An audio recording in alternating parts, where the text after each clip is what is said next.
Chapter 9. Isadora. My time was now well and profitably filled up. What with teaching others and studying closely myself, I had hardly a spare moment. It was pleasant.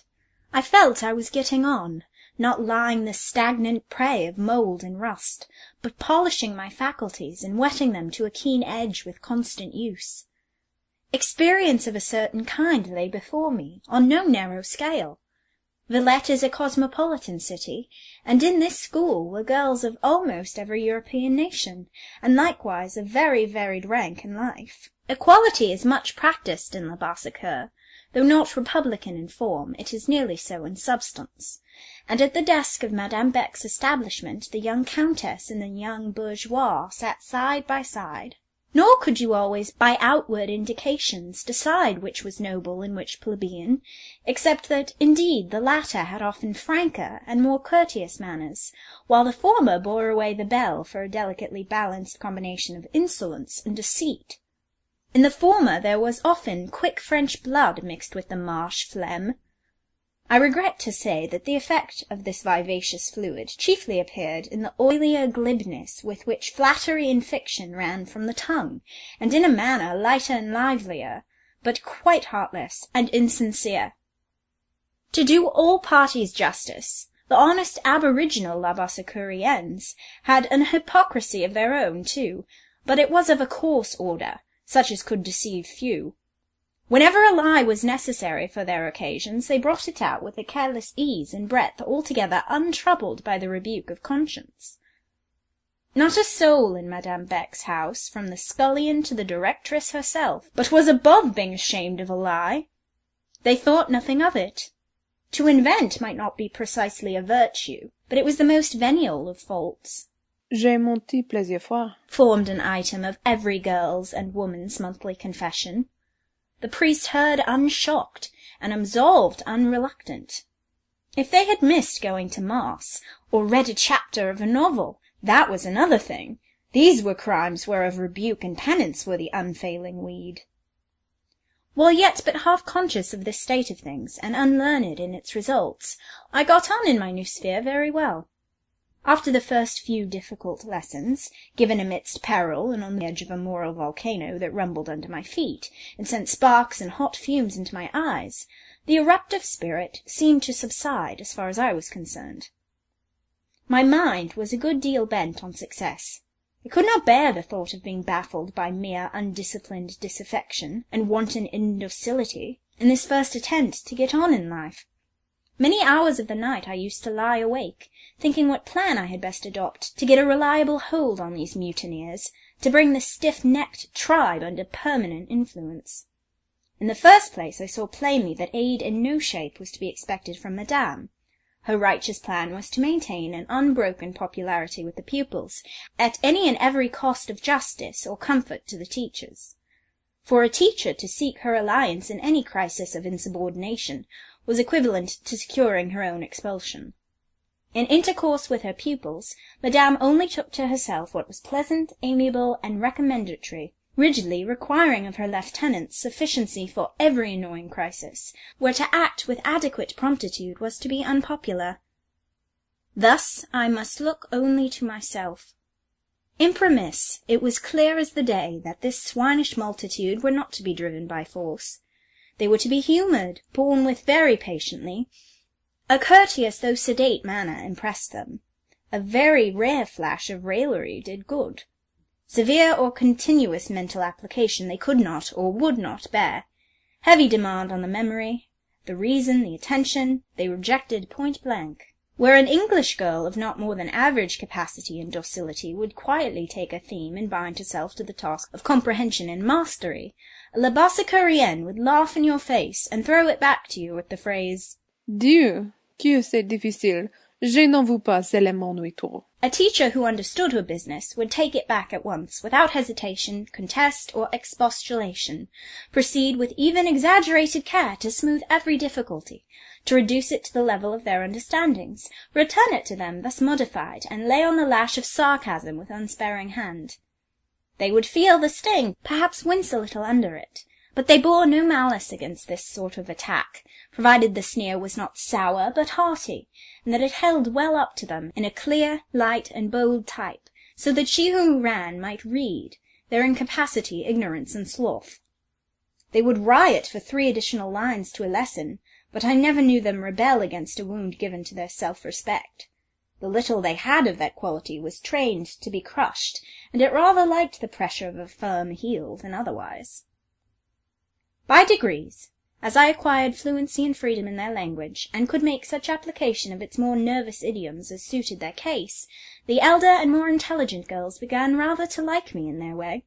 I noticed that whenever a pupil had been roused to feel in her soul the stirring of worthy emulation, or the quickening of honest shame, from that date she was won. If I could but once make their usually large ears burn under their thick glossy hair, all was comparatively well. By and by bouquets began to be laid on my desk in the morning.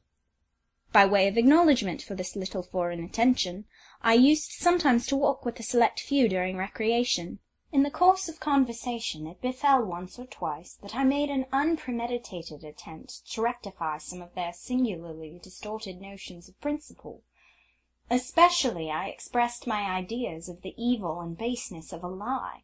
In an unguarded moment, I chanced to say that of the 2 errors, I considered falsehood worse than an occasional lapse in church attendance.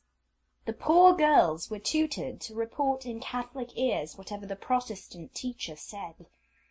An edifying consequence ensued. Something, an unseen, an indefinite, a nameless something, stole between myself and these my best pupils. The bouquets continued to be offered, but conversation thenceforth became impracticable. As I paced the alleys or sat in the berceau, a girl never came to my right hand, but a teacher, as if by magic, appeared at my left.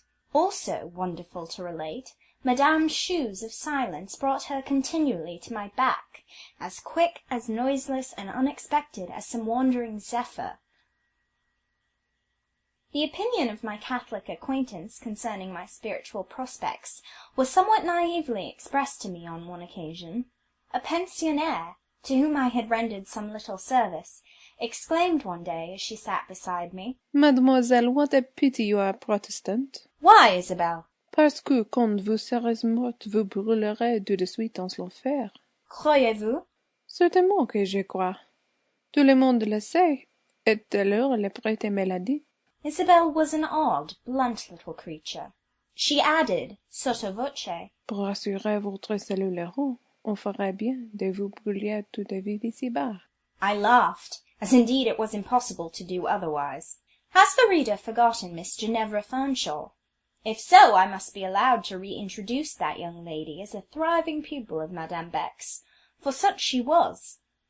On her arrival in the Rue Fossette, 2 or 3 days after my sudden settlement there, she encountered me with very little surprise.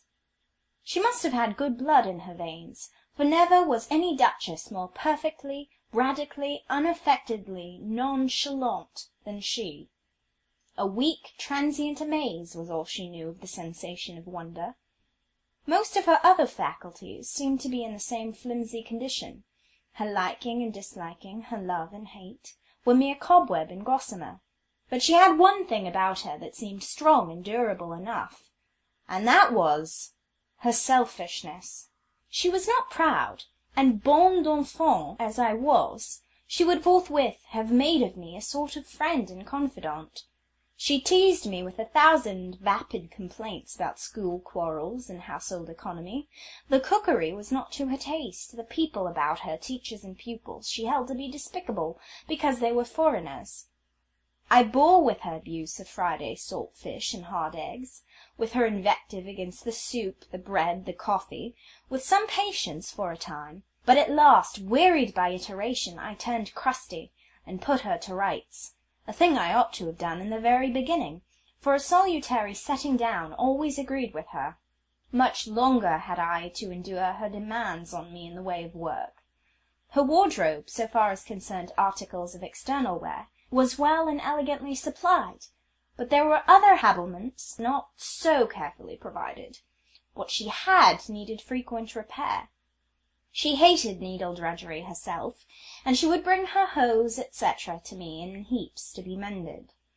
A compliance of some weeks threatening to result in the establishment of an intolerable bore, I at last distinctly told her she must make up her mind to mend her own garments.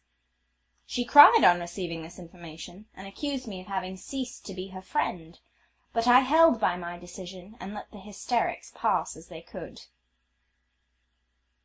Notwithstanding these foibles, and various others needless to mention, but by no means of a refined or elevating character, how pretty she was! How charming she looked when she came down on a sunny Sunday morning, well dressed and well humoured, robed in pale lilac silk, and with her fair long curls reposing on her white shoulders. Sunday was a holiday which she always passed with friends resident in town, and amongst these friends she speedily gave me to understand was one who would fain become something more. By glimpses and hints it was shown me, and by the general buoyancy of her look and manner it was ere long proved, that ardent admiration, perhaps genuine love, was at her command. She called her suitor Isidore. This, however, she intimated, was not his real name, but one by which it pleased her to baptize him. His own, she hinted, not being very pretty. Once, when she had been bragging about the vehemence of Isadore's attachment, I asked if she loved him in return. Comme cela, said she. He is handsome, and he loves me to distraction, so that I am well amused. Ça suffit. Finding that she had carried the thing on longer than, from her very fickle tastes, I had anticipated, I one day took it upon me to make serious inquiries as to whether the gentleman was such as her parents, and especially her uncle, on whom it appeared she was dependent, would be likely to approve. She allowed that this was very doubtful, as she did not believe Isidore had much money. "Do you encourage him?" I asked. "Furieusement, sometimes," said she. "Without being certain that you will be permitted to marry him?" "Oh, how dowdyish you are! I don't want to be married. I am too young." "But if he loves you as much as you say, and yet it comes to nothing in the end, he will be made miserable." "Of course he will break his heart. I should be shocked and disappointed if he didn't." "I wonder whether this Monsieur Isidore is a fool," said I. "He is about me, but he is wise in other things, à ce qu'on dit. Mrs. Chumley considers him extremely clever. She says he will push his way by his talents. All I know is that he does little more than sigh in my presence, and that I can wind him round my little finger." Wishing to get a more definite idea of this love-stricken Monsieur Isidore, whose position seemed to me of the least secure, I requested her to favour me with a personal description, but she could not describe. She had neither words nor the power of putting them together so as to make graphic phrases. She even seemed not properly to have noticed him. Nothing of his looks, of the changes in his countenance, had touched her heart or dwelt in her memory. That he was beau, mais plutôt bel homme que joli garçon, was all she could assert. My patience would often have failed, and my interest flagged in listening to her, but for one thing. All the hints she dropped, all the details she gave, went unconsciously to prove, to my thinking, that Monsieur Isidore's homage was offered with great delicacy and respect. I informed her very plainly that I believed him much too good for her, and intimated with equal plainness my impression that she was but a vain coquette. She laughed, shook her curls from her eyes, and danced away as if I had paid her a compliment. Miss Ginevra's school studies were little better than nominal. There were but 3 things she practised in earnest, viz., music, singing, and dancing, also embroidering the fine cambric handkerchiefs which she could not afford to buy ready-worked. Such mere trifles as lessons in history, geography, grammar, and arithmetic she left undone, or got others to do for her.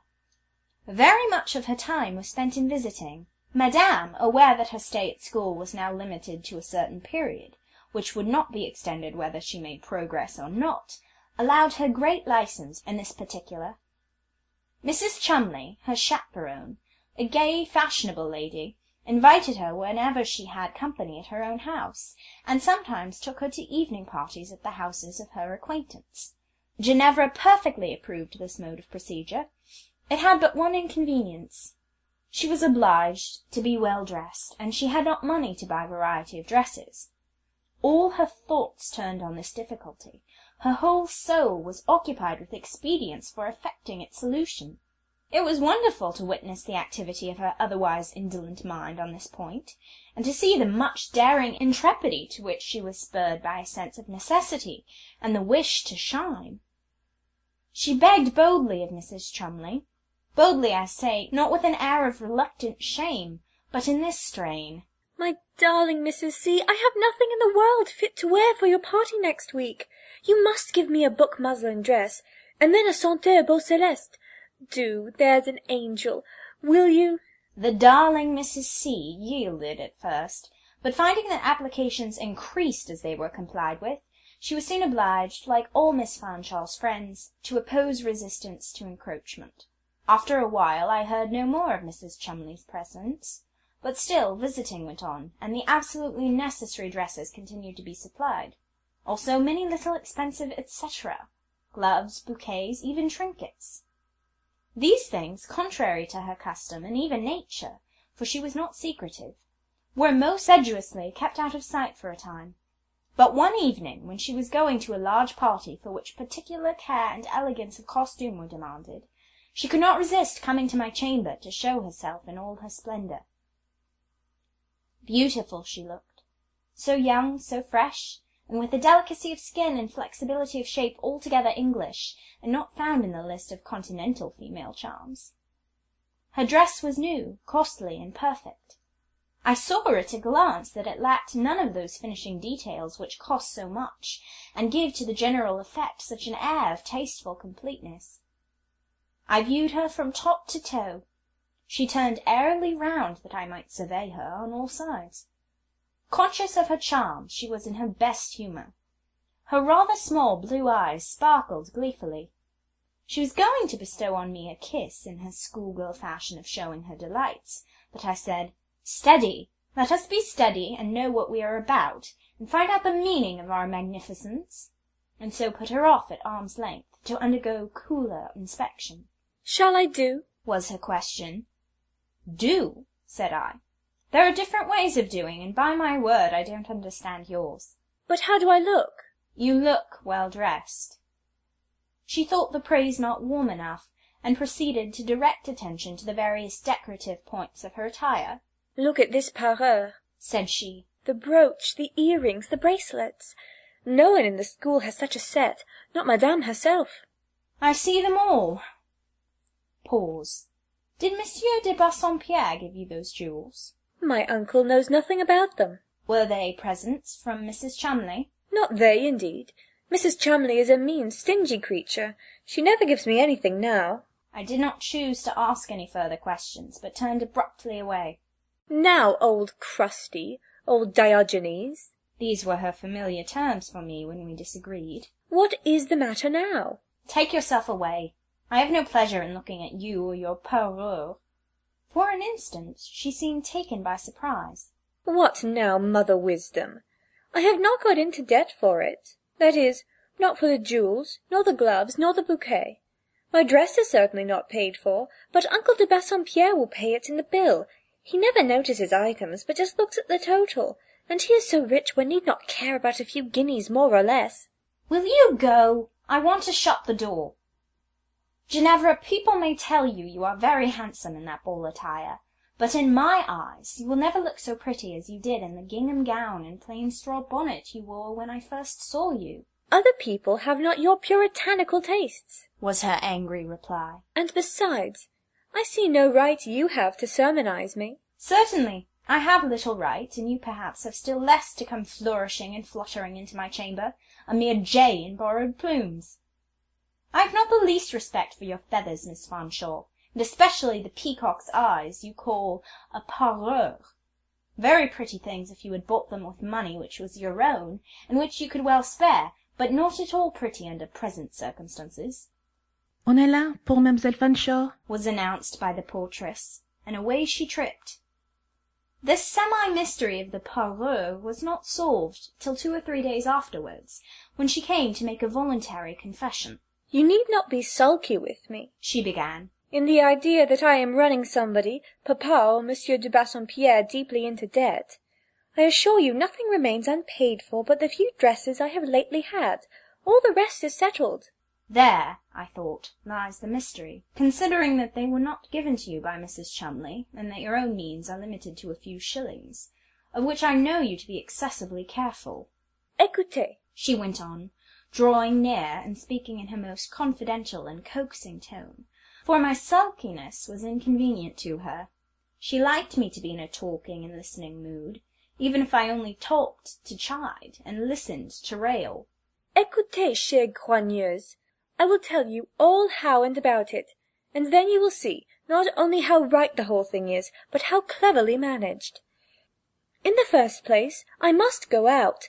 Papa himself said that he wished me to see something of the world. He particularly remarked to Mrs. Chumley that though I was a sweet creature enough, I had a rather bread-and-butter-eating schoolgirl air, of which it was his special desire that I should get rid by an introduction to society here, before I make my regular début in England. Well, then, if I go out, I must dress.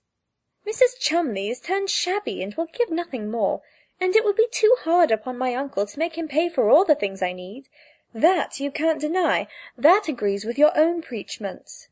Well, but somebody who heard me, quite by chance, I assure you, complaining to Mrs. Chumley of my distressed circumstances, and what straits I was put to for an ornament or two, somebody, far from grudging one a present, was quite delighted at the idea of being permitted to offer some trifle.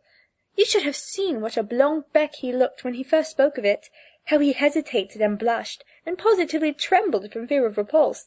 That will do, Miss Fanshawe. I suppose I am to understand that Monsieur Isidore is the benefactor, that it is from him you have accepted that costly parure, that he supplies your bouquets and your gloves? You express yourself so disagreeably, said she. One hardly knows how to answer. What I mean to say is that I occasionally allow Isidore the pleasure and honour of expressing his homage by the offer of a trifle. It comes to the same thing. Now, Ginevra, to speak the plain truth, I don't very well understand these matters, but I believe you are doing very wrong, seriously wrong. Perhaps, however, you now feel certain that you will be able to marry Monsieur Isidore. Your parents and uncle have given their consent, and for your part you love him entirely. Mais pas du tout. She always had recourse to French when she was about to say something specially heartless and perverse. Je suis sa reine, mais il n'est pas mon roi. Excuse me, I must believe this language is mere nonsense and coquetry. There is nothing great about you, yet you are above profiting by the good nature and purse of a man to whom you feel absolute indifference. You love Monsieur Isidore far more than you think, or will avow. No. I danced with a young officer the other night, whom I love 1,000 times more than he. I often wonder why I feel so very cold to Isidore, for everybody says he is handsome, and other ladies admire him, but somehow he bores me. Let me see now how it is. And she seemed to make an effort to reflect. In this I encouraged her. Yes, I said, try to get a clear idea of the state of your mind. To me it seems in a great mess, chaotic as a rag-bag. It is something in this fashion, she cried out ere long. The man is too romantic and devoted, and he expects something more of me than I find it convenient to be. He thinks I am perfect, furnished with all sorts of sterling qualities and solid virtues, such as I never had, nor intend to have. Now, one can't help in his presence rather trying to justify his good opinion, and it does so tire one to be goody and to talk sense, for he really thinks I am sensible. I am far more at ease with you, old lady, you dear cross-patch, who take me at my lowest, and know me to be coquettish and ignorant and flirting, and fickle and silly and selfish, and all the other sweet things you and I have agreed to be a part of my character. This is all very well, I said, making a strenuous effort to preserve that gravity and severity which ran risk of being shaken by this whimsical candour. But it does not alter that wretched business of the presents. Pack them up, Ginevra, like a good honest girl, and send them back. Indeed I won't, said she, stoutly. Then you are deceiving Monsieur Isidore. It stands to reason that by accepting his presents you give him to understand he will one day receive an equivalent in your regard. But he won't, she interrupted. He has his equivalent now, in the pleasure of seeing me wear them. Quite enough for him. He is only bourgeois. This phrase, in its senseless arrogance, quite cured me of the temporary weakness which had made me relax my tone and aspect. She rattled on. My present business is to enjoy youth, and not to think of fettering myself by promise or vow to this man or that. When first I saw Isidore, I believed he would help me to enjoy it. I believed he would be content with my being a pretty girl, and that we should meet and part and flutter about like two butterflies, and be happy. Lo and behold, I find him at times as grave as a judge, and deep-feeling and thoughtful. Bah, les penseurs, les hommes profonds et passionnés ne sont pas à mon goût. Le colonel Alfred de Hamal suits me far better. Va pour les beaux fards et les jolis fripons, vive les joies et les plaisirs, à bas les grandes passions et les sévères vertus. She looked for an answer to this tirade. I gave none. J'aime mon beau colonel, she went on. Je n'aimerai jamais son rival. Je ne serai jamais femme de bourgeois, moi. I now signified that it was imperatively necessary my apartment should be relieved of the honour of her presence. She went away, laughing.